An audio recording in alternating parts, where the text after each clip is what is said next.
We are headed for really troubled times unless we wake up. Socialism is once. In fact, it's not just finance. If you want to see what our future looks like, all you have to do is look to Europe, because we are following their pattern. They're a few years ahead of us when it comes to socialism, and I think they're also a few years ahead of us when it comes to shutting down free speech. With me now is Dutch lawmaker Geert Wilders. He is facing jail time now in the Netherlands for his viewpoints on Islam. He has also just been barred from entering Great Britain to attend a screening of his new film. Good to see you again, sir. How are you? Good to see you, Glenn. Pleasure to be on your show. How surprised were you that you couldn't go into the United Kingdom? Well, I'm very surprised. I really thought that the United Kingdom was a democracy with freedom of speech high on the agenda. I was 1 month before, in December last year, a guest of the House of Lords preparing the visit and the showing of Fitna, and nobody banned me at that time. And then a few days before I went to the United Kingdom, I got a letter delivered by the UK ambassador in The Hague saying that I would not be welcome because of my views on Islam and my short film Fitna. I would threaten community harmony, whatever it means, and therefore public security. And I thought by myself, well, this is very wrong, so I just take a plane and let them send me back if they have the guts to. And unfortunately, they did. But you're here in America now. Did you have a hard time getting in? The good news is that I had a very easy time to enter the United States thanks to your immigration officers. Oh yeah, I was very welcome. Now we let anybody in. It's come to the back door. Okay, let me.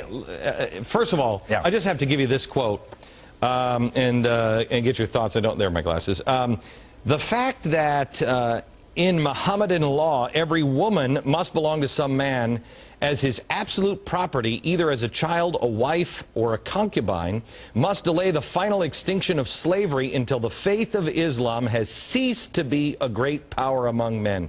Pretty outrageous stuff. Yeah. You didn't say that, though. I didn't say that, no. No. Winston Churchill said that. Yeah, Winston Churchill, as a matter of fact, in a book in the 50s, also made a comparison, like Oriana Fallaci in Italy, but also Winston Churchill, the comparison between Mein Kampf and the Quran.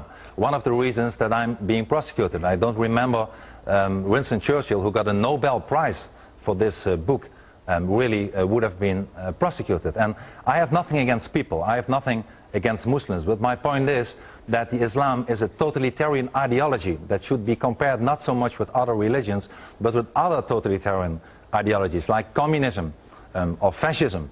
And if I would have been allowed to enter the United Kingdom, and I would have gone to the House of Lords, I would have reminded them to one of the giants of America who spoke there in 1982. This was President Reagan. And President Reagan in the House of Lords, while warning for communism, said that if history teaches us anything, it teaches us that self-delusion in the face of unpleasant facts is folly.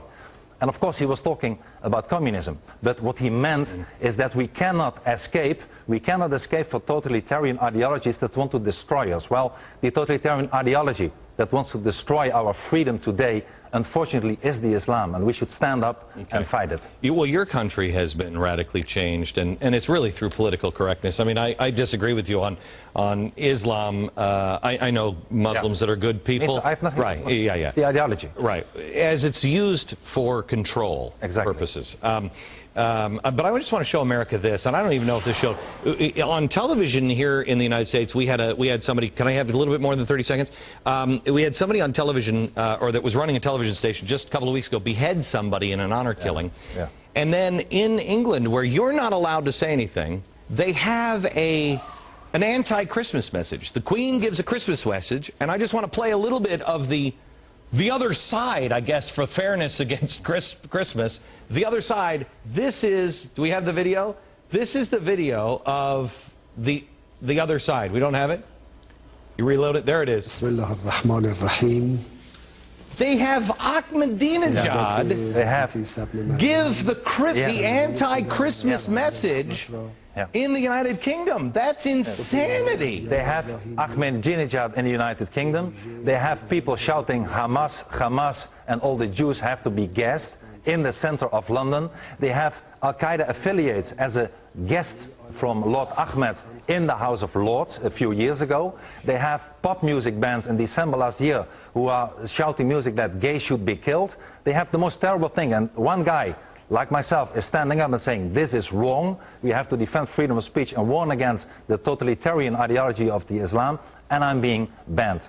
I'm here today, Glenn, this week in the United States, to really learn from you. What I want to propose is a European kind of First Amendment. I want all the hate speech laws that are only used against us to be abolished in Europe. And let us come with a European first kind of amendment and learn from the freedom of speech that you Americans have. Well, we take it for granted. I don't think people really understand it here.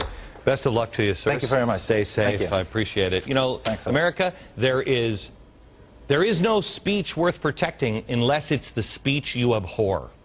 I don't know about you, but I ain't trying to ban any speech about M&Ms are yummy. I'm okay with that.